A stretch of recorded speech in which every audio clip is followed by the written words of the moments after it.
Capítulo 51. El plan de exploración de Rubén pasó inmediatamente tanto la primera revisión del inspector real como la segunda revisión compuesta por expertos y funcionarios prácticos ese mismo día. Aunque hubo influencia de los grandes nobles, fue posible porque básicamente el plan era sólido. Por último quedaba la reunión real a la que asistían el rey y altos funcionarios o sus representantes. Rubén entró a la sala de reuniones con la mitad de nervios y la mitad de emoción. Vengo a ver a su majestad, protector del catolicismo. Ha pasado mucho tiempo. Justo estaba por llamarte porque llegaron los nativos de la Española, pero no sabía que nos encontraríamos así. Todo esto es gracias al cuidado del señor y de su majestad. Sí. Me gustaría conversar más, pero tengo una agenda después, así que comencemos la reunión. Originalmente era una reunión que se habría programado para algunos meses después cuando Felipe II tuviera la agenda libre, así que estaba satisfecho solo con que se realizara hoy. Ante las palabras de Felipe II, el noble a cargo de los asuntos prácticos comenzó la reunión. Comenzaremos la reunión. Primero está la situación del capital de Rubén. Un galeón grande, 2 carracas medianas y capital de 147,000 escudos. Si alguien considera que hay problemas, por favor solicite el derecho a hablar. La reunión final era un lugar para inspeccionar finalmente los planes que habían pasado las revisiones primera y segunda. Por eso, si no había objeciones de los expertos, se pasaba directamente al siguiente punto. Un noble obtuvo el derecho a hablar y preguntó: ¿cuál es tu participación entre las embarcaciones y el capital? Rubén respondió: todo es mi capital. Esta exploración será realizada enteramente con mi dinero personal, sin ayuda de la corona o inversionistas. Ante la respuesta de Rubén, no solo los nobles sino también Felipe II se sorprendieron considerablemente. Jejeje, el capital es una cosa, pero un galeón grande no es algo que se pueda conseguir solo con dinero. Parece que tienes gran habilidad. Me esforcé mucho por el objetivo de extender la voluntad del Señor en el Nuevo Mundo. Bien. Con esto no habrá objeciones sobre el capital. Siguiente. Aunque no fuera por la orden de Felipe II, no podía haber objeciones si decía que lo cubriría con su propio dinero. Lo siguiente era un ítem que formalmente se consideraba más importante que la parte económica. Siguiente es el reporte relacionado con el catolicismo. Rubén recibió cartas de recomendación del obispo Rodrigo de la Catedral de Santiago, del abad superior del Gran Monasterio de San Marco de Florencia, del abad superior del Gran Monasterio de San Domenico Maggiore de Nápoles, además de varios sacerdotes en activo. Como salieron nombres más impresionantes de lo esperado, todos parecían sorprendidos. Lo mismo le pasó a Felipe II. Muy impresionante. Si tienes una carta de recomendación del obispo Rodrigo, no hay nada más que ver. ¿Quién es el sacerdote que acompañará la exploración? Es el sacerdote Giordano Bruno del monasterio de San Domenico Maggiore de Nápoles. Es un joven sacerdote de 21 años que recibió su ordenación este año, y la orden dominicana envió una carta que certifica la piedad y diligencia del sacerdote Giordano. El funcionario entregó a Felipe II las cartas de recomendación de los clérigos y la carta enviada por la orden dominicana. Felipe II revisó cuidadosamente las cartas de recomendación y la carta y dijo: milímetros, aunque aún es joven, si la orden dominicana envió oficialmente una carta, estará bien. Rubén también es joven, así que se llevarán bien.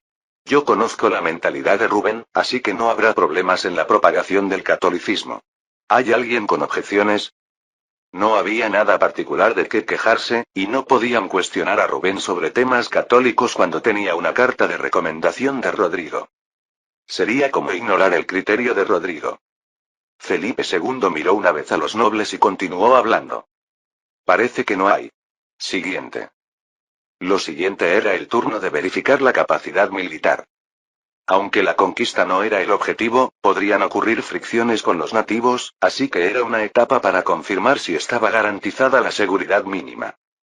Rubén decidió usar solo el galeón grande para la primera exploración. El personal es de 553 personas y el armamento incluye 2 cañones medianos, 50 cañones pequeños, 300 mosquetes de mecha, y 5 mosquetes de flintlock. Como también era la primera vez que Felipe II escuchaba sobre este mosquete, le preguntó a Rubén: ¿Flintlock? ¿Flintlock? ¿Qué son los mosquetes? Es un mosquete que desarrollé directamente, que usa pedernal para encender la pólvora de reserva de manera similar al mosquete de rueda. Pero es más simple de hacer y más fácil de reparar que el mosquete de rueda. Jejeje, si lo que dices es cierto, has hecho algo realmente increíble.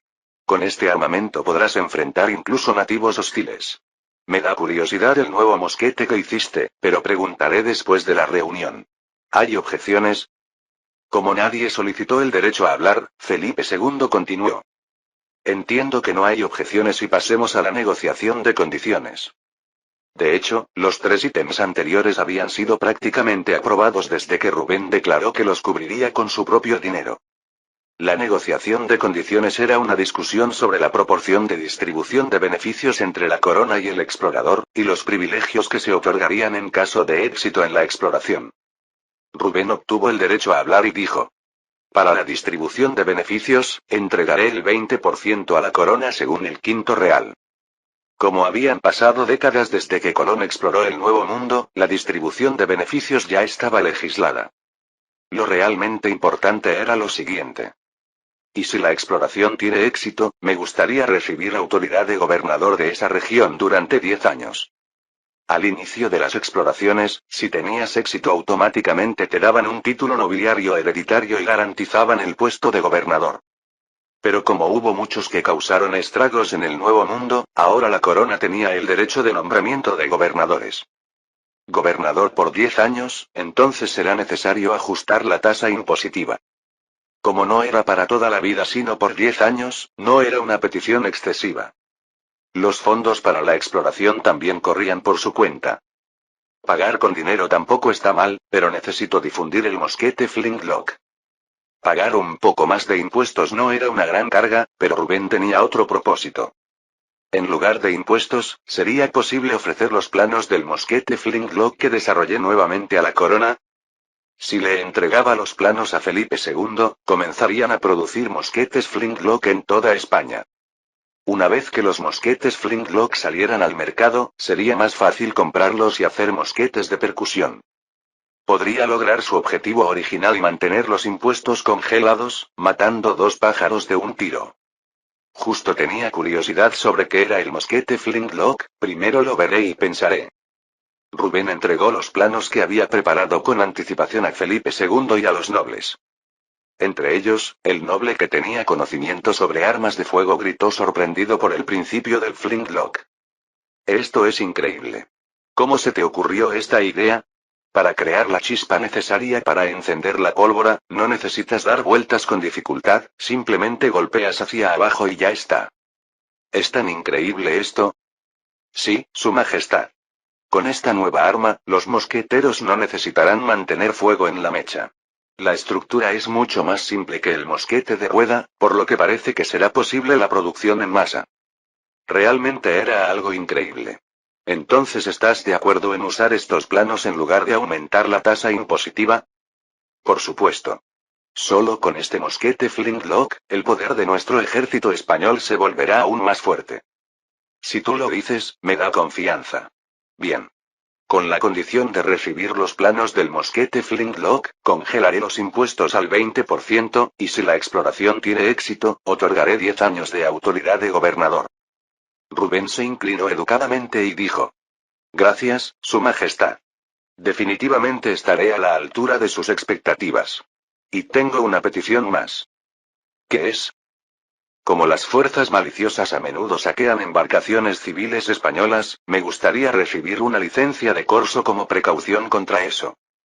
Si el enemigo atacaba, naturalmente podía responder, pero con una licencia de corso podía tomar la iniciativa. ¿Licencia de corso? Si me otorga la licencia de corso, permitiré que otras casas nobles también usen los planos del mosquete Flintlock. Una vez que Rubén mostró los planos, los nobles también harían que sus artesanos crearan Flintlocks. Pero si reconocía formalmente su uso, no habría nada malo para los nobles. Con una licencia de corso sería más fácil navegar. Correcto. Últimamente los actos de saqueo de los piratas ingleses han ido demasiado lejos. Incluso luchan contra nuestros buques de guerra, por seguridad parece necesaria la licencia de corso. Como todos los nobles estaban del lado de Rubén, no fue difícil para Felipe II tomar una decisión. Bien. Otorgaré a Rubén una licencia de corso y una capitulación como permiso de exploración, y temporalmente le daré el título de hidalgo. En principio, la exploración del Nuevo Mundo solo era posible para nobles. Pero como una cantidad considerable de quienes querían explorar eran comerciantes plebeyos, tan pronto como se otorgaba el permiso de exploración, se daba el título de hidalgo, una nobleza baja. Si la exploración fallaba, el título era revocado, pero si tenía éxito, era un puesto hereditario. Ha pasado un año desde que desperté en España. Finalmente me quito la etiqueta de plebeyo, qué emocionante. Con esto Rubén pudo dar mejor trato no solo a Elena sino también a quienes lo siguieran. Después de recibir el permiso de exploración, regresó a su pueblo natal y se encontró con Elena.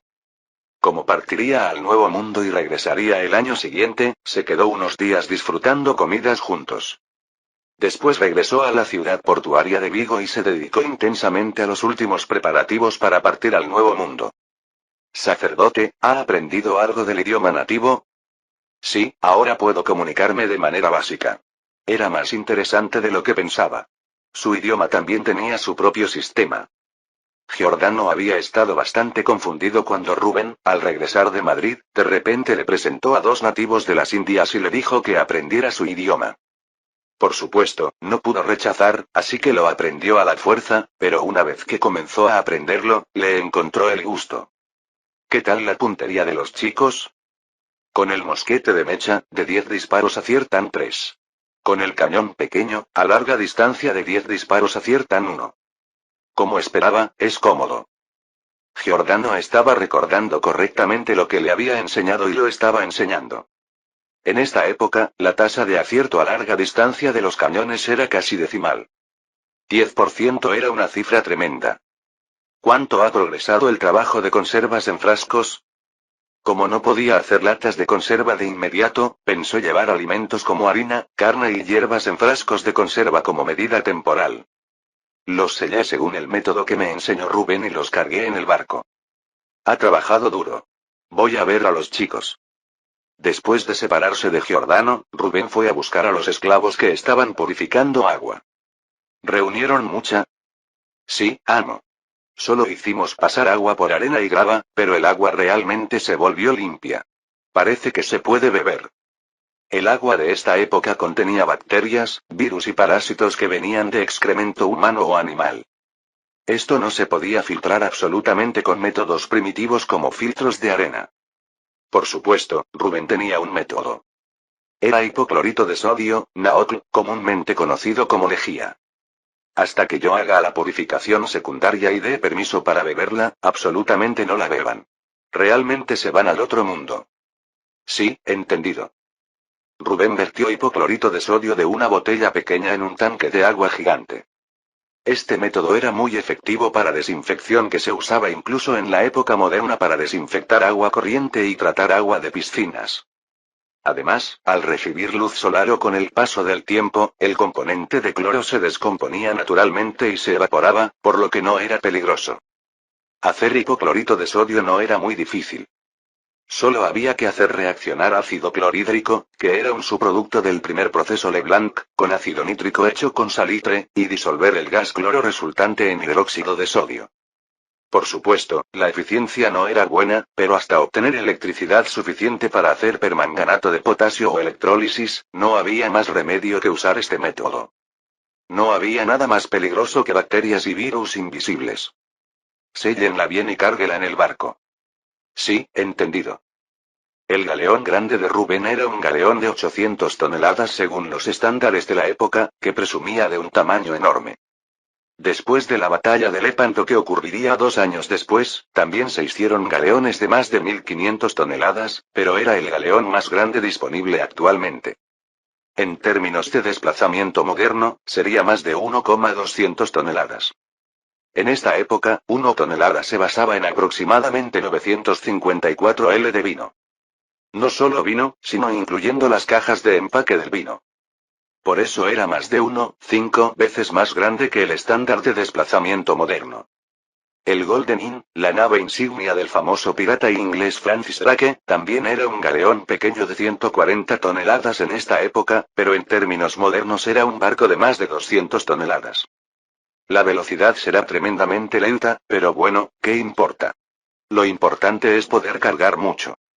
Mientras andaba por aquí y allá preparándose para la navegación, vino Dema. Señor Rubén. El señor Bertín ha venido. ¿Sí? Vamos inmediatamente. Había pedido algo a Bertín cuando fue a La Coruña a entregar hierbas. Solo si se resolvía eso, estaba listo para partir inmediatamente al Nuevo Mundo.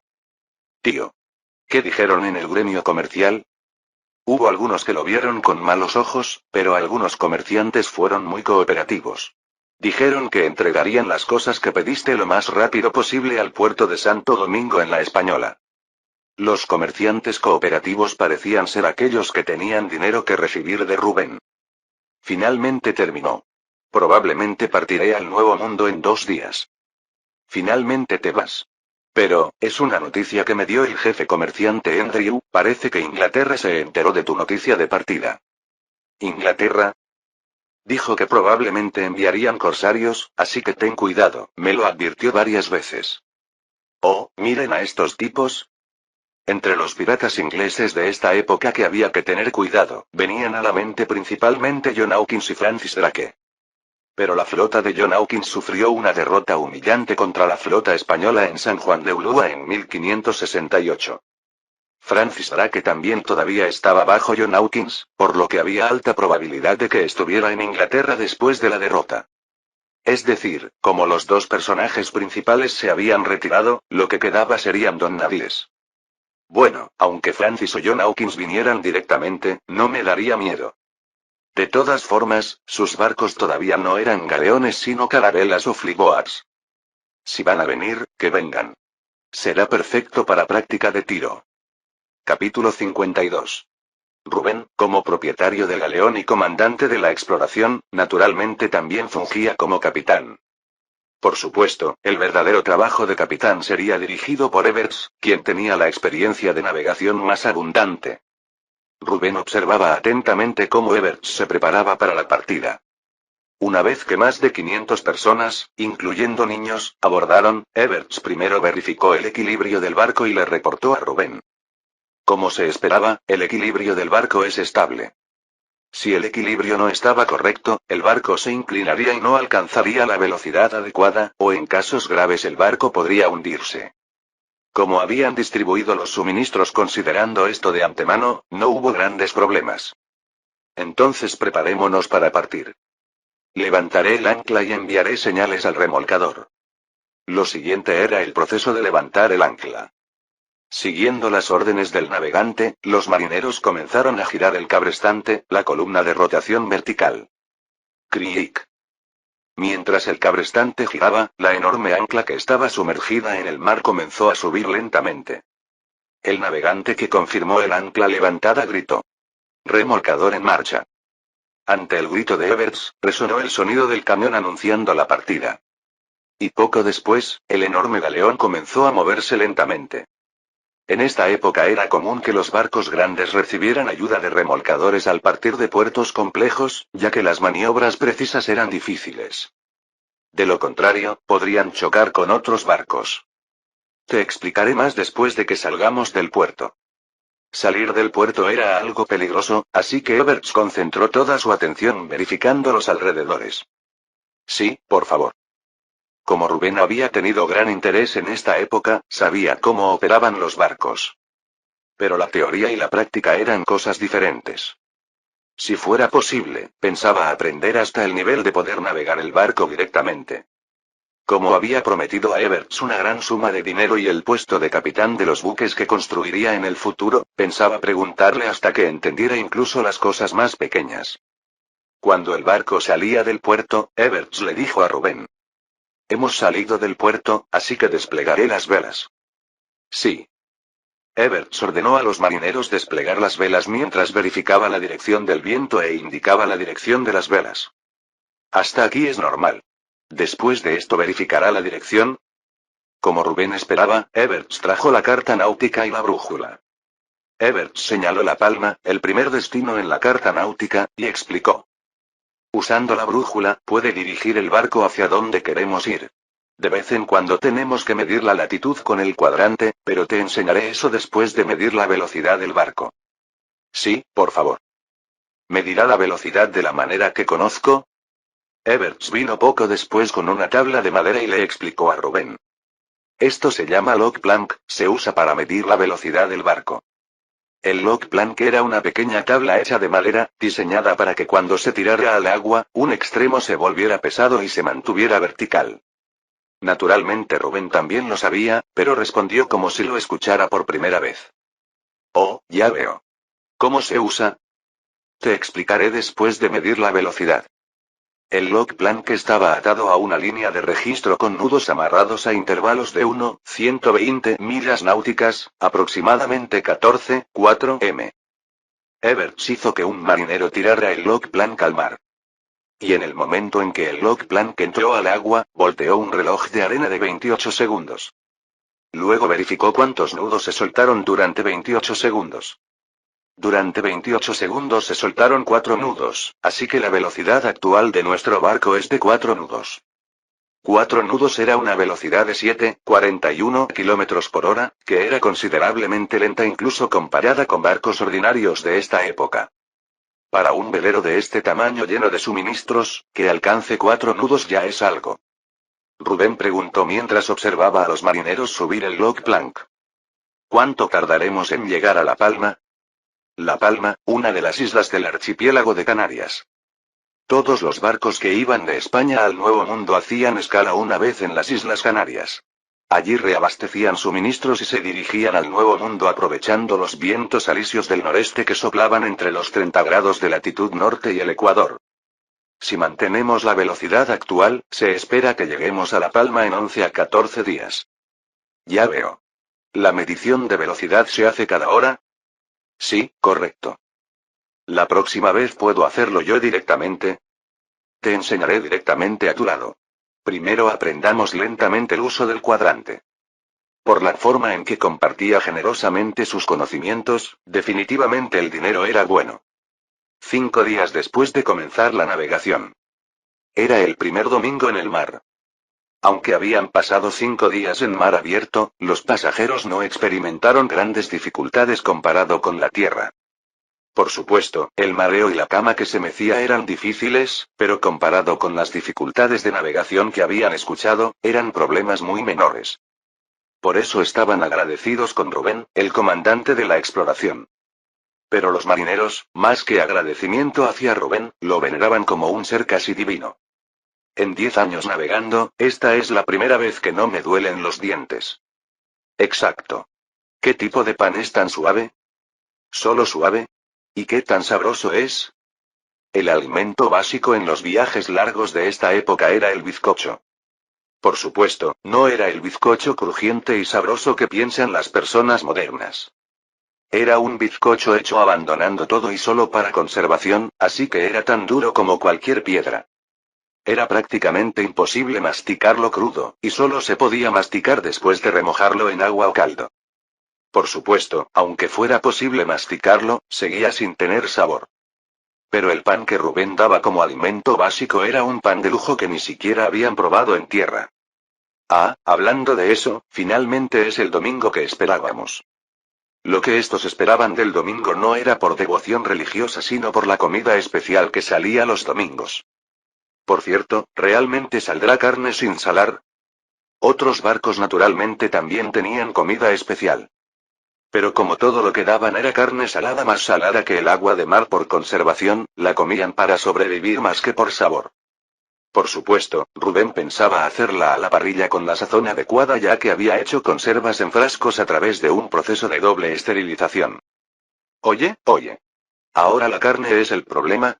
Dan pan con crema como postre. El pan con crema también está muy rico, pero no llena la panza. ¿Sí? Entonces cambiemos mi carne por tu pan con crema. Cuando iba a soltar una maldición por la petición absurda, de repente sonó una campana urgente. Din din din din din. El significado se determinaba según el número de toques de campana o las reglas. Pero el sonido de campana que sonaba sin cesar sin ninguna regla. ¿Qué es esto? ¿Acaso son piratas? Oye. Todos salgan. Los marineros que estaban descansando esparcidos salieron corriendo urgentemente a cubierta. ¿Qué pasa? A diferencia de los marineros que salieron apresuradamente, en cubierta Rubén, Giordano y Everts conversaban tranquilamente. Everts dijo a los marineros confundidos. Parecen piratas, pero aún hay distancia, así que esperen un momento. No podían entender por qué estaban tan tranquilos cuando habían aparecido piratas. Además, por más que miraran alrededor, no se veía ni un barco, mucho menos piratas. Y era natural, ya que fue descubierto con telescopio desde el crow's nest, atalaya en la parte superior del mástil, instalado en la parte superior del mástil, así que no podían verlo con sus ojos. Everts no desconocía el corazón de los marineros, pero la reunión con Rubén era primero. ¿Qué hará? Ante la pregunta de Everts, Rubén consideró mientras observaba el mar con el telescopio. Dijeron que eran 3 barcos, pero aún solo veo 2. Si con telescopio se ve así, ellos aún no nos habrán visto. Desde cubierta aún solo se veían 2 barcos. Aún así, en los 2 barcos se veía claramente la bandera de San Jorge, St. George's Cross, la bandera representativa de Inglaterra en esta época. ¿No hay posibilidad de que sean mercantes y no corsarios? Después de observar por aproximadamente 1 hora, creo que no hay ninguna posibilidad de que sean mercantes. La velocidad es demasiado rápida. Los mercantes eran barcos con propósito comercial. Naturalmente cargaban el máximo de suministros, así que eran lentos. Por el contrario, los corsarios con propósito de saqueo tenían que alcanzar o huir de buques de guerra, así que se movían solo con suministros mínimos y eran muy rápidos. El tío Andrew tenía razón. La próxima vez que regrese tendré que mostrar mi aprecio adecuadamente. Por supuesto, no tenía intención de dejar pasar un barco con bandera inglesa solo porque fuera mercante. Como tenía la licencia de corso permitida por Felipe II, pensaba reducir aunque fuera un barco de Inglaterra, el país enemigo. Si hubiera guerra, todos esos serían reclutados por la marina y se convertirían en buques de guerra. Solo había preguntado para referencia sobre cómo enfrentarlos. Luchemos. Dirígete para que podamos encontrarnos con ellos lo más rápido posible. Si se hacía de noche y perdían visibilidad, se perdería la ventaja que venía del alcance abrumadoramente superior. Además, como solo había enseñado tiro a los huérfanos, sin importar los esclavos negros, si se convertía en una pelea confusa, la moral tocaría fondo. Por eso quería enfrentarse lo más rápido posible. Entendido. Colocaré a los marineros y artesanos según el plan. Como ya habían hecho un plan asumiendo situaciones de combate antes de partir, siguiendo las órdenes de Everts, marineros y artesanos movieron de manera disciplinada. Rubén verificó la situación y le dijo a Debra. Pon en espera a las cuadrillas de cañones y mosquetes. Sí, entendido. Según lo que Rubén había verificado, la habilidad de tiro de los esclavos negros y huérfanos educados por Giordano era la mejor en todo el mundo basándose en los estándares de esta época. En una época donde ni siquiera existía el concepto de tiro de precisión, era posible un tiro de precisión al estilo moderno, aunque fuera deficiente. Lo terminaré con bombardeo. Pero los huérfanos no tenían absolutamente ninguna experiencia en combate real. Era necesario levantar su moral para que pudieran disparar cañones y mosquetes hacia el enemigo sin dudarlo. Entre los esclavos negros y huérfanos que recibieron educación de cañones y armas de fuego de Giordano, había aproximadamente 300. Pero como las niñas débiles que no recibieron educación también tenían el papel de encender los mosquetes, todo el personal estaba reunido en cubierta. Rubén los miró en general y abrió la boca. Como ya deben haber escuchado y saber, pronto habrá combate con piratas. Aunque sabían la situación, al escucharlo directamente de Rubén se pusieron más nerviosos. Naturalmente tendrán miedo y estarán nerviosos. No tienen que sentirse avergonzados. Pero piensen en su infancia. Rubén dio un momento para que los huérfanos recordaran su infancia y continuó hablando. ¿Acaso hay alguien que quiera regresar a esos tiempos? Ante la pregunta de Rubén, algunos de los huérfanos respondieron. No. Me gusta como estoy ahora. Absolutamente no quiero regresar. Quienes perdieron a sus padres durante la guerra eran víctimas directas de la guerra. Para eso deben luchar y conquistar. De alguna manera deben matar a uno más para que nosotros vivamos.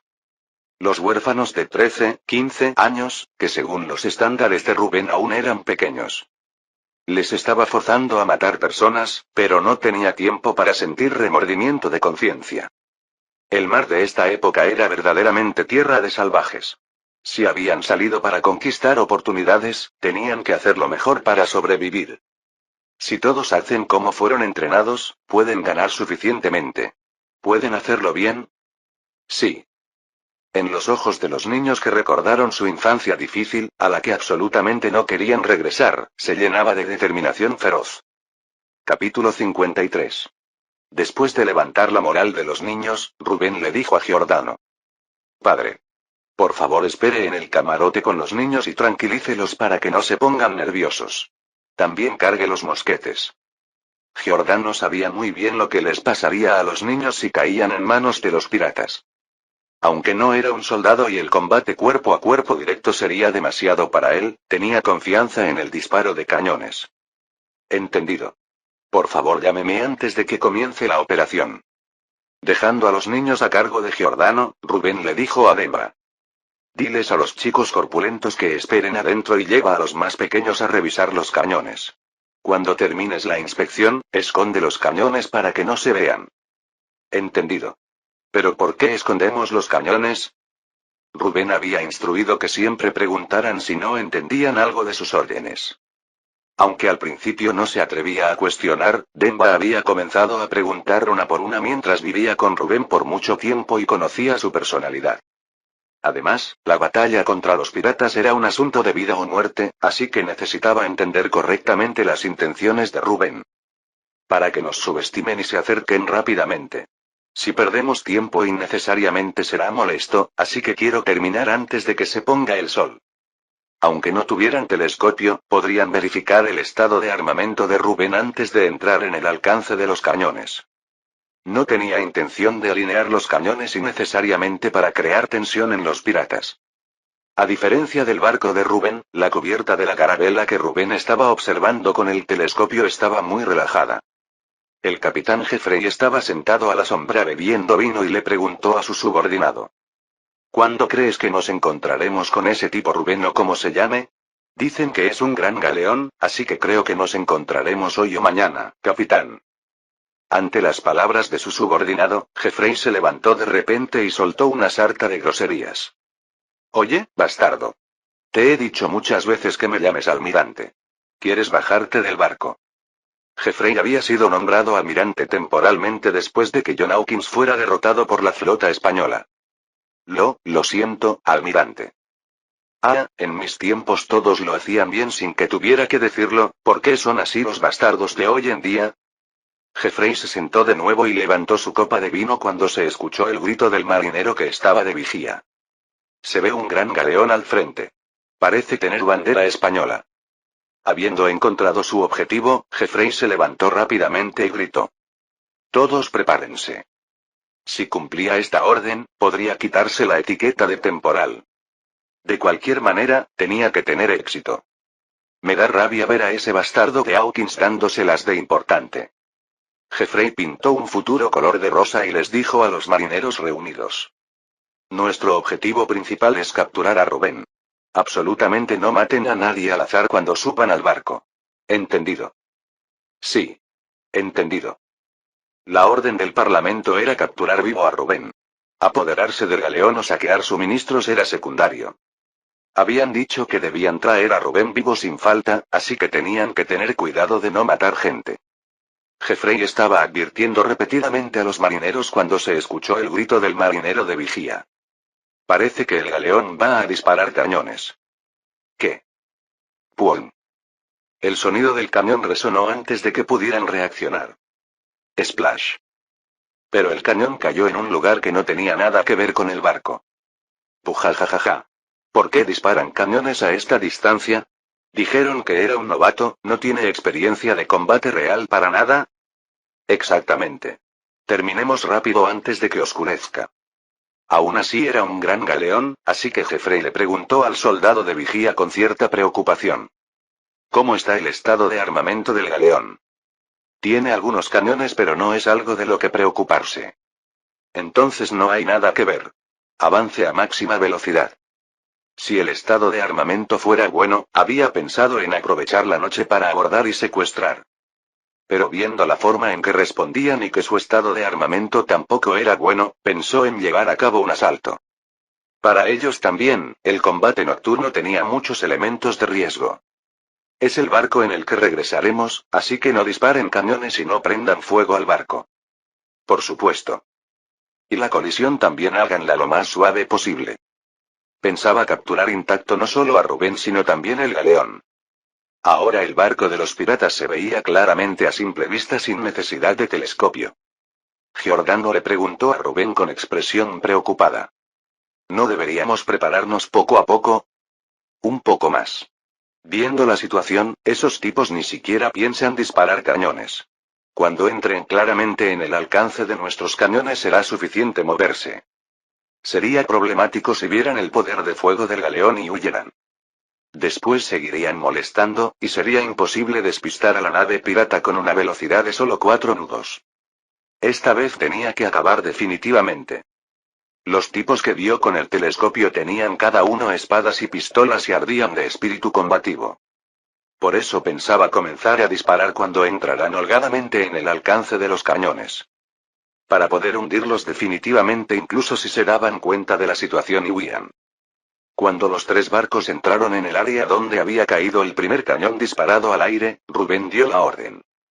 Grupo de cañones 1 prepárense. Grupos 2 y 3 en espera. Sepu, ve a traer al grupo de mosquetes. Demba transmitió en voz alta la orden de Rubén. Entonces el personal que estaba esperando comenzó a moverse activamente. La cubierta se llenó del sonido de los pasos de la gente y del ruido de las ruedas de las culeñas de los cañones rodando. Rubén esperó a que el grupo 1 compuesto de 15 cañones se posicionara y dio la orden. Ajusten el ángulo de los cañones a 27 grados y prepárense para disparar. Determinó el ángulo basándose en el primer cañón disparado al aire. Incluso en esta época sabían que la trayectoria de vuelo y el alcance de las balas de cañón diferían según el ángulo del cañón. Por supuesto, como los cañones no estaban estandarizados, se determinaba un ángulo diferente para cada cañón dependiendo de la intuición del artillero, pero los cañones de Rubén estaban estandarizados. Aunque no serían perfectamente idénticos como las armas modernas, mostrarían un rendimiento unificado hasta cierto punto. Disparen. Ante las palabras de Rubén, Demba gritó fuerte. Fuego. Ante el grito de Demba, los niños prendieron fuego a la pólvora de los cañones. 15 cañones escupieron fuego al unísono. Pum. Pum. Pum. Rubén miró las balas de cañón volando y dio la orden. Grupo 1 retírense y hagan mantenimiento, Grupo 2 entren. Tengan cuidado de no quemarse con el cañón. Cuaran. Ujijik. 2 de las 15 balas de cañón impactaron en el barco enemigo. Una cayó exactamente sobre la cubierta y una golpeó la parte de proa del barco. Grupo 2 también prepárense para disparar a 27 grados. Pensaba disparar una vez más así y luego reducir el ángulo a 26 grados la próxima vez. Mientras tanto, Jeffrey y los marineros que recibían la lluvia de balas de cañón estaban desconcertados. ¿Qué pasa? ¿De dónde salieron esos cañones de repente? Pero no parece que haya muchos cañones. Eso no es lo importante. Con esos pocos lograron dar 2 impactos a esta larga distancia. En el combate naval, los cañones se disparaban solo a distancia cercana. Incluso entonces, a menos que fueran cañones medianos o más grandes que pudieran volar completamente un barco, era más eficiente subirse directamente al barco del oponente y luchar. Pero ese novato llamado Rubén había hecho no se sabe qué truco y disparaba cañones incluso cuando no era distancia para disparar cañones. Normalmente pensaría que fue por pánico, pero la precisión era demasiado buena para eso. Eran solo unas 10 balas de cañón pero ya habían dado 2 impactos. No, ¿cómo procederemos? Cuaran. Cuajijijik. Mientras pensaba un momento, llegaron más balas de cañón. Esta vez también dieron infaliblemente 2 impactos. En ese momento otro marinero corrió y le reportó a Jeffrey. El barco auxiliar solicita órdenes adicionales. Ah, mierda. Estoy pensando ahora así que cállate y espera. Si hubiera sabido desde el principio que tenía este nivel de poder de fuego, habría hecho un ataque sorpresa nocturno aunque fuera arriesgado. Pero ya era demasiado tarde para arrepentirse. Las opciones que le quedaban eran solo dos: asalto o retirada. La retirada es difícil. Si algún camión golpea las velas o el exterior mientras giramos el barco, se acabó. ¿Qué clase de artillero está a bordo? ¿Tiene sentido esta precisión a esta distancia? Aunque fuera más ágil que un galeón, girar un barco en el mar no era cosa fácil. Entretanto, se escuchó de nuevo el sonido del barco siendo destrozado por balas de cañón. ¡Cuaarán! Oye, botad los botes pequeños. ¿Perdón? Se te taparon los oídos. Botad los botes pequeños. Aunque sea un artillero hábil, no podrá dar a los botes pequeños. ¿Verdad? Nos acercamos en botes pequeños y subimos al galeón. Una vez que subamos, matamos a todos primero. ¿A todos? Si Rubén muere. Jeffrey golpeó la nuca del marinero y dijo: estúpido bastardo. Estamos a punto de morir todos y ahora eso es importante. Yo me haré responsable, así que una vez que suban maten a todos. Rápido, transmite la orden también a los otros capitanes. ¿Cuántos dejaremos en espera? Diles que vengan todos. ¿Crees que quedará barco en esta situación? Nos vamos en ese galeón que robemos, así que diles que salgan todos. Órdenes del Parlamento y todo eso, primero tenía que ganar esta batalla. Aunque fuera un gran galeón, si se corriera el rumor de que perdió contra un barco de exploración que ni siquiera era un buque de guerra, sería difícil mantener no solo el puesto de almirante sino también el de capitán. No habría nadie que quisiera subirse a un barco comandado por un capitán que fue derrotado por un barco de exploración. Rubén ajustaba el ángulo de los cañones mientras continuamente observaba los movimientos del enemigo con el telescopio. Cuando el grupo 3 había dado 2 rondas y el grupo 1 se preparaba para el tercer bombardeo, vio movimientos ajetreados de esos tipos. Oh. Eligieron el mejor método posible. Los piratas habían subido a varios botes pequeños y remaban acercándose al galeón. Giordano, que también observaba la situación con el telescopio, captó esa vista. Rubén Nim. Sí, yo también lo confirmé. ¿Cambiamos de objetivo? Aunque la precisión fuera más alta que los cañones convencionales, sería difícil apuntar y dar a esos barcos pequeños. No. Es difícil dar a algo tan pequeño a esta distancia. A esos los procesaremos con mosquetes, así que por favor dirija el disparo de cañones. Entendido. De cualquier forma faltaba mucho para que llegaran al alcance efectivo de los mosquetes, así que no había prisa. Rubén buscó a Sepu, que dirigía a los mosqueteros. Poco a poco prepara a los mosqueteros. Enciende fuego, pero aún no prendas las mechas. Lo más difícil al aprender a usar mosquetes de mecha era mantener la mecha encendida sin que se apagara. Con una mano sostenían el mosquete y con la otra hacían girar la mecha para que no se apagara, lo cual era más difícil de lo que parecía. Por eso Rubén separó específicamente soldados que mantenían la llama de las mechas y prendían fuego a la pólvora de reserva. Principalmente eran niñas que no podían sostener por mucho tiempo los pesados mosquetes.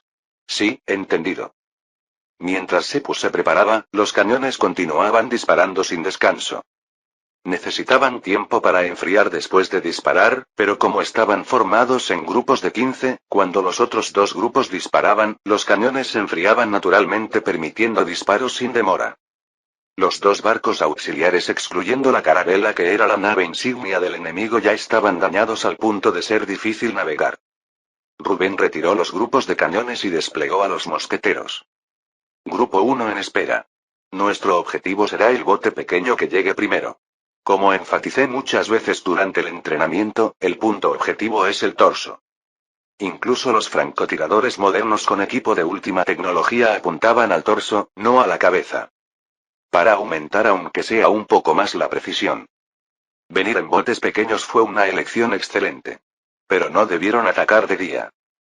Al haber combatido a plena luz del día, los piratas no tenían posibilidades de ganar. Capítulo 54. Jeffrey se subió al bote pequeño y se acercó al galeón mientras observaba la situación de la batalla.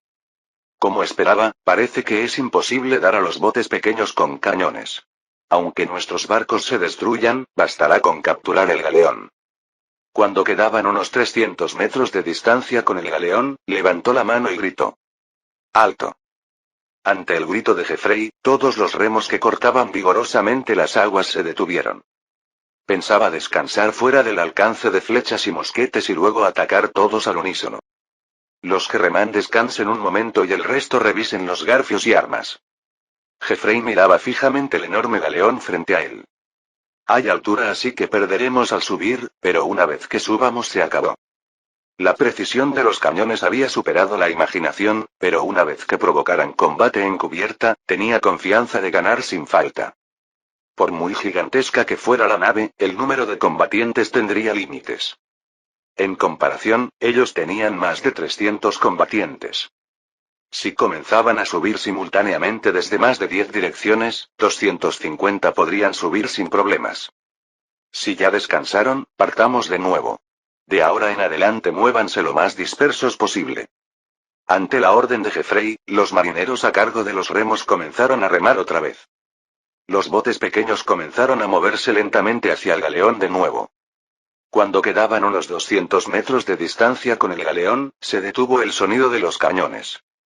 Y en el lugar donde estaban los cañones aparecieron 50 soldados sosteniendo mosquetes. Son mosquetes. Los que tienen escudos cubran al frente antes de entrar en el alcance. Ya no podían regresar a estas alturas. Sus barcos ya estaban destruidos al punto de ser imposible navegar. De alguna manera tenían que capturar el barco. Los otros marineros también sabían ese hecho, así que no objetaron la orden de Jeffrey. Cuando un bote pequeño se acercó a unos 100 metros del galeón, resonó el disparo de un mosquete. ¡Pum! Comenzando con un disparo, los demás mosquetes escupieron fuego. ¡Pum, pum, pum! ¡Ja, ja, ja! ¿Van a dar con mosquetes a esta distancia? Una vez que subamos nosotros... Jeffrey no pudo terminar de hablar. Porque los marineros en el bote pequeño de enfrente gritaron mientras salpicaban sangre. Entre ellos había algunos que caían al agua. Splash. El mar comenzó a teñirse de rojo con la sangre que salía de las heridas de los marineros. ¿Qué? Algo está mal. Después de cañones con una precisión absurda, ahora mosquetes con un alcance 2 veces más largo que los mosquetes existentes. En la mente de Jeffrey comenzó a asentarse el miedo llamado muerte. Lo mismo pasaba con los otros marineros. Cuando el miedo comenzó a asentarse en las mentes de los piratas, en los huérfanos se elevó la convicción de victoria. Si hago como aprendí, puedo hacerlo. No tenía confianza en luchar directamente con espada, pero disparar mosquetes a larga distancia sí podía hacerlo perfectamente. No quería volver a vivir la infancia que había experimentado durante la guerra que quedaba vagamente en su memoria. Grupo 1, retírense y recarguen. Demba, que había dado la orden al Grupo 1, le preguntó a Rubén. Los enemigos vienen dispersos, ¿cómo procederemos? No los dispersen, concentren el poder de fuego. Y diles a los soldados esclavos que se preparen para que los piratas no puedan subir. Sí. Bajo el comando de Demba, el grupo 2 de mosquetes estaba apuntando a un solo bote pequeño. Si esos tipos suben se acabó. De alguna manera tengo que dar. Aunque habían pasado 10 años, la tragedia de la guerra que aún venía como pesadilla. Al pensar en ese momento, se sintió frío en el pecho y los latidos del corazón se aceleraron. Tengo que concentrarme. Concentrarme. Entonces sintió que algo se posaba en su hombro. No te pongas nervioso. Solo haz como aprendiste. Rubén Nim. Esos tipos nunca van a subir a cubierta. Solo confía en mí. Sí. Al escuchar la voz muy tranquila de Rubén, igual que siempre, su mente se tranquilizó. Cuando Rubén se fue para observar la situación, se escuchó el grito de Demba. Grupo 2, disparen. Pum. Pum. Pum. Casi al mismo tiempo que el sonido de la pólvora explotando, se escucharon los gritos de los piratas. ¡Ah! Mi brazo. No puede ser. Escóndanse detrás del escudo. El escudo también se atravesó. Esto nunca se puede ganar. Tenemos que huir. No solo tenían un alcance más del doble que sus arcos y mosquetes, sino que la penetración también era tremenda. La moral de los piratas se desplomó. Pero las balas continuaron volando sin descanso. Pum. Pum. Pum. Mientras se espesaba el humo blanco que salía de los mosquetes, el agua del mar también se teñía intensamente por la sangre. De cualquier forma no podemos huir. Empujen. Los enemigos que no tenían lugar a donde retirarse también trataron de subir al galeón con todas sus fuerzas. Se enganchó el garfio. Cobertura. Pero el contraataque de los esclavos y marineros no se quedó atrás. Especialmente la aversión que los marineros tenían hacia los piratas era tremenda. Originalmente habría sido una situación donde tendrían que rogar a los piratas que los dejaran vivir, pero la situación era abrumadoramente favorable para su bando. Esos niños también están disparando y nosotros nos unimos. Primero corten los garfios. Maten a todos estos bastardos. Terminen rápido y vamos a comer. Cuando incluso los marineros se unieron, la batalla terminó no mucho después. Demba, que observó la situación, le reportó a Rubén. Eliminamos a los enemigos en los botes pequeños, Rubén Nim. Por favor, dé la siguiente orden. ¿Heridos? Solo hay algunos heridos leves por rasguños de garfios y no hay heridos graves. Fue una lucha unilateral porque atacaron desde lo alto con armas de rendimiento abrumador. Aún así, como los enemigos también lucharon preparados para morir, lograron enganchar algunos garfios, así que sí hubo heridos. Lleven a los heridos para desinfectarlos y el resto por si acaso confirmen que los piratas están muertos. Sí, entendido. Rubén despidió a Demba y le dijo a Evers. Vamos hacia los barcos piratas. ¿Va a capturarlos? Están demasiado destruidos, creo que sería imposible llevarlos hasta la isla La Palma. No. Voy a tomar los alimentos que hay adentro y hundirlos completamente. De paso también haré práctica de tiro con cañones medianos. El método de combate de hundir barcos con bombardeo era un método que comenzó después de la batalla de Lepanto. No sería bueno que este tipo de táctica de combate se conociera entre los enemigos. Además, si se difundía el rendimiento de las armas de Rubén, podría ser problemático cuando enfrentara al próximo enemigo. Por eso Rubén no tenía intención de dejar vivo ni a uno solo. Después de eso, llegaron sin incidentes hasta la isla La Palma en las Islas Canarias. Miren ese clima. Hay una razón por la que la llaman la isla de la eterna primavera. Las Islas Canarias estaban compuestas de varias islas y la precipitación anual no superaba los 200 milímetros. El día que llegó Rubén también tenía cielos despejados. Nos quedaremos en la isla La Palma por 3 días para abastecernos y partir. Como hoy no hay trabajo, descansen cómodamente y reúnanse hasta mañana por la mañana.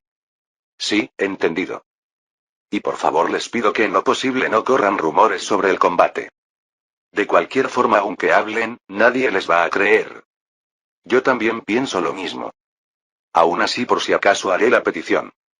Honestamente, aunque algún pirata inglés que fue atacado por Rubén hubiera sobrevivido y reportara el combate, lo considerarían solo como excusas por el fracaso. Por supuesto, si se hiciera una investigación intensa, la fuerza de combate de Rubén podría ser expuesta, por eso la procesó definitivamente. Pero no había forma de que la gente creyera seriamente las historias de marineros que contaban toda clase de fanfarronadas sobre haber visto monstruos marinos. Por supuesto, aún así no había nada malo con ser cuidadoso. Rubén ordenó a los esclavos que cuidaran a los niños y llamó a Giordano. ¿Me llamó? Padre, venga conmigo luego a saludar a los nobles locales.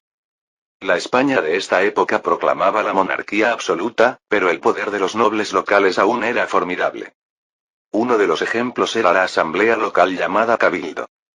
Aún así, con la aparición de reyes poderosos como Carlos V y Felipe II, el poder de las asambleas locales del territorio español se había debilitado un poco. Pero en las colonias del Nuevo Mundo o las Islas Canarias, las asambleas locales aún tenían poder absoluto. Las Islas Canarias eran una puerta esencial para ir del territorio español al Nuevo Mundo, así que naturalmente tenía que establecer buenas relaciones con la asamblea local.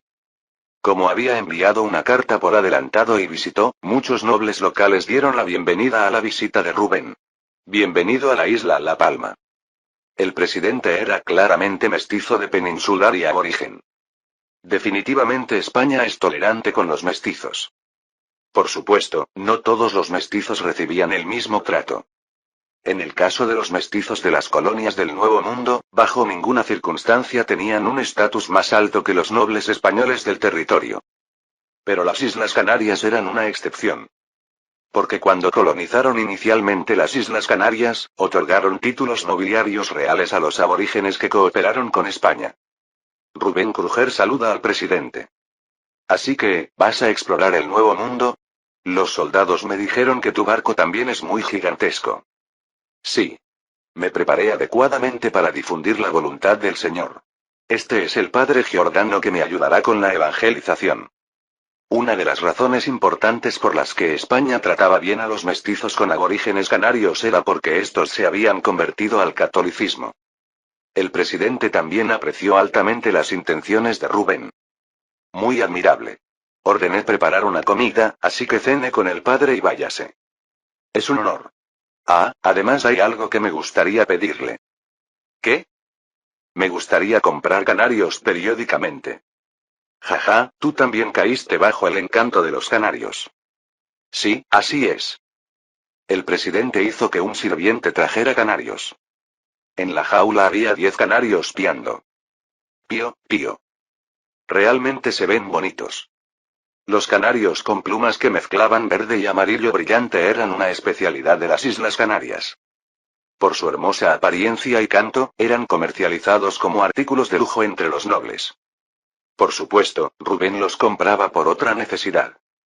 Con noble corazón emprendes un largo viaje, así que con el deseo de que no tengas percances, es un regalo que te doy, no lo rechaces. Gracias, presidente. Pío, pío. Los canarios le dieron una hermosa voz a Rubén como si lo reconocieran. Te pido un favor de ahora en adelante. Vivamos juntos por mucho, mucho tiempo. Desde el siglo XIX hasta principios del siglo XX, los mineros utilizaron canarios como detectores de gas. Especialmente reaccionaban sensiblemente al monóxido de carbono y gas metano. En el futuro, cuando construyera una ciudad en la isla La Española, tendría que desarrollar minas. Al excavar minas se exponían a gases tóxicos, y esto era una medida de precaución para la seguridad de los mineros. Por supuesto, no pensaba en los canarios simplemente como herramientas. Los mineros consideraban a los canarios como sus compañeros y siempre los trataban con gratitud y respeto. Rubén también tenía esa intención. Gracias. Yo también tengo un regalo que me gustaría darle al presidente y a los nobles. Por muy amplia que fuera la red de Rodrigo, la aspirina no habría llegado aún a este lugar. Ya que había venido, pensaba promocionar la aspirina. Rubén disfrutó de un banquete espléndido y luego se dirigió al barco con Giordano. Pero en el hombro de Rubén estaba sentado tranquilamente un canario amarillo brillante. El nombre de niño será Cana desde hoy. Yo mismo lo criaré. Para alguien que hizo confirmación de muertes tan meticulosa de los piratas, tiene un lado bastante delicado. Precisamente porque soy delicado hago confirmación de muertes tan meticulosa. Sabiendo claramente que tratan de matarme, dejarlo pasar también sería estúpido. Por cierto, vamos a estar ocupados de ahora en adelante, así que descanse bien. Vamos a navegar por el mar abierto, pero ¿qué tendré que hacer yo mientras los marineros están ocupados? Eso, se lo explicaré en detalle cuando zarpemos. En el momento de partir de las Islas Canarias, los artesanos no podrían huir aunque quisieran. Por eso pensaba comenzar en serio con la transmisión de técnicas. Giordano, que era el sustituto del manual, naturalmente tenía que asistir obligatoriamente a toda la educación. Capítulo 55. El galeón de Rubén zarpó de las Islas Canarias el día que comenzó septiembre. De septiembre a noviembre, cuando los huracanes se calmaban y se podían usar con seguridad los vientos alisios del noreste, era cuando muchos barcos partían hacia el Nuevo Mundo. ¿Cuánto tomará llegar a Santo Domingo? Normalmente toma de 6 a 8 semanas. Probablemente tome un poco más por la velocidad lenta. Entendido. Tengo que concentrarme en la educación de los artesanos por un tiempo, así que si hay algo venga de buscarme allá. Rubén, después de confirmar el itinerario de navegación, reunió a todos los artesanos sin importar el área. Desde hoy pienso compartir en serio las tecnologías que he desarrollado. Lo expresó como compartir, no como enseñanza o transmisión. Lo que Rubén sabía era solo teoría, así que los artesanos tenían que encontrar por sí mismos las deficiencias o puntos a mejorar. Ante las palabras de Rubén, Marco, el artesano naval, preguntó. No sé qué tipo de tecnología sea, pero un carpintero como yo de cualquier forma no entendería si habla de técnicas de herrería. Como habían vivido juntos en Vigo, reconocía que las ideas de Rubén eran extraordinarias. Pero no entendía reunir a artesanos de diferentes áreas para explicar. En lugar de explicar con palabras, se lo mostraré directamente. Como voy a proceder omitiendo muchas partes para la explicación, solo esperen unos 5 minutos. Rubén puso a serrín de madera triturada en un molde metálico pequeño y vertió resina fenólica. Luego instruyó a un esclavo que presionara con metal hecho para ajustar al molde y encendió fuego debajo. Así, 5 minutos después apagó el fuego y sacó MDF del molde metálico. Al ver que lo que claramente había sido aserrín hasta hace un momento se había convertido en una tabla de madera, los artesanos exclamaron. ¿Cómo? ¿Es magia? Rubén continuó la explicación dejando atrás su admiración. Esto es lo que he llamado contrachapado de fibra media, pero aún no ha terminado. Esperen un momento. Esta vez en lugar de aserrín puso chapa, que eran tablones de madera cortados muy finos, y aplicó resina fenólica. Luego apiló la siguiente chapa de manera que la veta fuera perpendicular a la madera del fondo y aplicó resina fenólica, repitiendo esto 5 veces. Ahora presiona. Ante la orden de Rubén, el esclavo presionó fuertemente la chapa con una barra metálica. Mientras tanto, Rubén encendió fuego debajo. Poco después salió del molde metálico un contrachapado de resina fenólica donde las chapas se habían unido. Esto es contrachapado de resina fenólica. Oh. ¿Cómo diablos lo hizo? Rubén mostró la botella de vidrio que contenía resina fenólica y dijo. Es algo llamado resina fenólica que he desarrollado. Este actúa como adhesivo para crear tablones de madera. El método de hacer resina fenólica pensaba transmitírselo solo parcialmente a Giordano. Ante las palabras de Rubén, Marco gritó. Con ese método se podrían producir tablones de madera sin trabajar árboles gigantescos. Si se unen esas cosas finas en forma curva, no habría necesidad de hacer trabajo curvo por separado. Como era un artesano hábil, no necesitaba explicación aparte. Sí, correcto. Pero hay un problema. ¿Qué problema? ¿Se debilita la resistencia al hacerlo así? Si se hace correctamente será más resistente que la madera usada en barcos existentes. El segundo que hice no solo es resistente al agua sino que también tiene mucha mejor resistencia, muy útil para hacer las partes sumergidas de los barcos. Entonces, ¿cuál es el problema? Rubén mostró el molde metálico y continuó la explicación. Lo que les mostré ahora es una versión muy abreviada del proceso original. En realidad hay que presionar con una fuerza mucho más fuerte que esto y aplicar temperatura constante por unos 20 minutos. Entonces ¿no bastaría con presionar con algo más pesado? Solo con eso sería imposible. Por eso he diseñado una compresora que es una combinación de prensa de tornillo y prensa de vino. Vean el plano de diseño.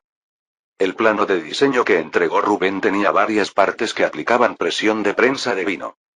Y también estaba dibujado de manera que la presión no se aplicara presionando con la mano sino girando tornillos.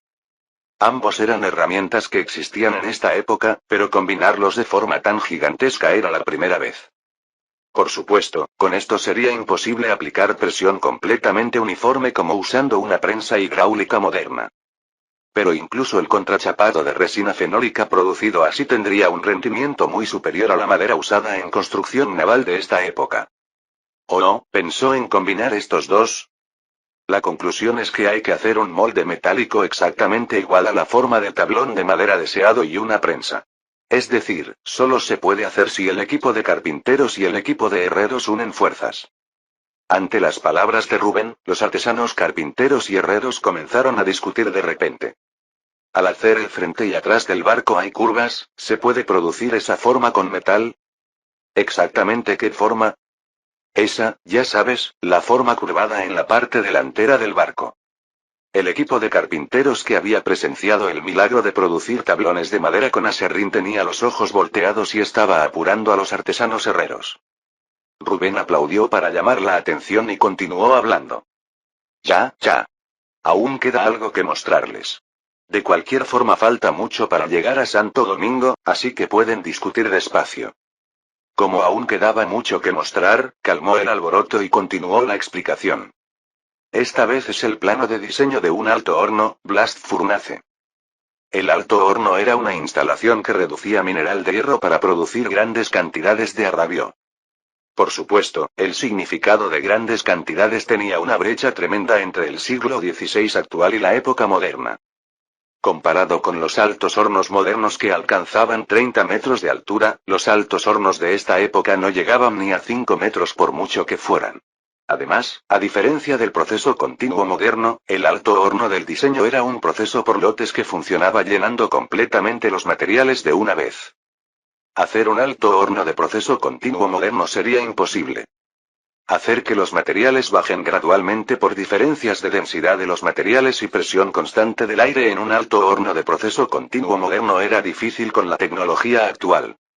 Por eso no quedaba más remedio que hacer un alto horno de proceso por lotes a pequeña escala. Solo podría producir unas 2 toneladas de arrabio al día, pero según los estándares de esta época esto también era tecnología de ensueño. El artesano de Nuremberg que vio el plano de diseño de Rubén preguntó: ¿es necesario hacer un alto horno? Creo que sería mejor hacer varios hornos de fusión pequeños o fraguas. Entonces otro artesano también añadió: yo también estoy de acuerdo. De cualquier forma, aunque pase por el alto horno quedan muchas impurezas y hay que pasar por procesos de refinado, temple y forjado. Es como trabajar 2 veces sin necesidad. Manejar el alto horno tampoco era fácil, así que no querían buscar problemas innecesarios. Esta era la reacción general. Y era comprensible porque en ese tiempo los altos hornos no fundían completamente el mineral de hierro sino que lo hacían en estado semisólido llamado bloom. De cualquier forma tenían que trabajar otra vez el trozo de hierro en estado semisólido. Si fuera con el método existente, esas palabras serían correctas. Pero yo voy a convertir completamente el mineral de hierro en metal fundido y en ese proceso también filtrar las impurezas. El artesano que había esperado que presentara algún método extraordinario porque había hecho tablones de madera con aserrín respondió con expresión decepcionada: eso es imposible. Ese método también es algo que nosotros ya intentamos antes. Para fundir completamente el hierro se necesita demasiado carbón. Y aunque el carbón se resuelva con dinero, las paredes del alto horno no lo soportan. El punto de fusión del hierro superaba los 1,500 grados. Naturalmente era imposible que los altos hornos de esta época lo soportaran. Esto era igual con el coque. En la historia original no era que no pudieran producir arrabio en masa porque no conocían la existencia del coque. El coque comenzó a conocerse a principios del siglo XVII y se usaba principalmente para vidrio, cerámica y algunos combustibles industriales limitando la temperatura.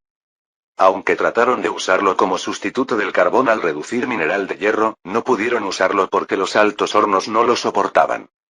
Los altos hornos de ese tiempo no soportaban calor de más de 1,600 grados y todos explotaban. Los desafíos de los artesanos continuaron por cerca de 100 años. Usaron muchos materiales como grafito, sílica, magnesia, piedra caliza, etc. Tenían resistencia al fuego, pero todos fallaron porque se oxidaban a altas temperaturas o reaccionaban con la escoria. Así pasó el tiempo y a principios del siglo XVIII, exactamente en 1709, Abraham Darby I logró por primera vez la reducción de hierro con coque completamente, pero después de operar el alto horno 1 o 2 veces ocurrían daños serios. Como era más beneficioso usar métodos del pasado que reparar y operar cada vez, fue ignorado. Pero los descendientes de Darby continuaron la investigación y desarrollaron el alto horno que se convirtió en la fuerza motriz de la revolución industrial. Es decir, era un problema que se podía resolver solo obteniendo bauxita, que era el material para ladrillos refractarios de alúmina, en la isla La Española. Ya he desarrollado tanto el combustible para sustituir el carbón como los ladrillos que soportan altas temperaturas. ¿Es eso verdad? Eso lo haremos y suministraremos con el abuelo Amán, así que no se preocupen. En lo que debemos fijarnos es en el fuelle que inyecta aire y la salida de la parte inferior. El fuelle es bastante gigantesco. Y también son varios. Pero con este tamaño sería difícil con fuerza humana y habría que usar una rueda de agua. ¿Pero qué son esos 2 pasillos en la parte inferior? A mediados del siglo XVI ya se utilizaba la rueda de agua en múltiples aspectos, así que la explicación del fuelle no era difícil. Pero como casi no tenían experiencia fundiendo completamente mineral de hierro, la parte de la salida parecía necesitar explicación adicional. La salida más abajo es el pasillo por donde pasa el metal fundido y la que está un poco más arriba es el pasillo para descargar la escoria que son impurezas. ¿Cómo se pueden clasificar el metal fundido y las impurezas?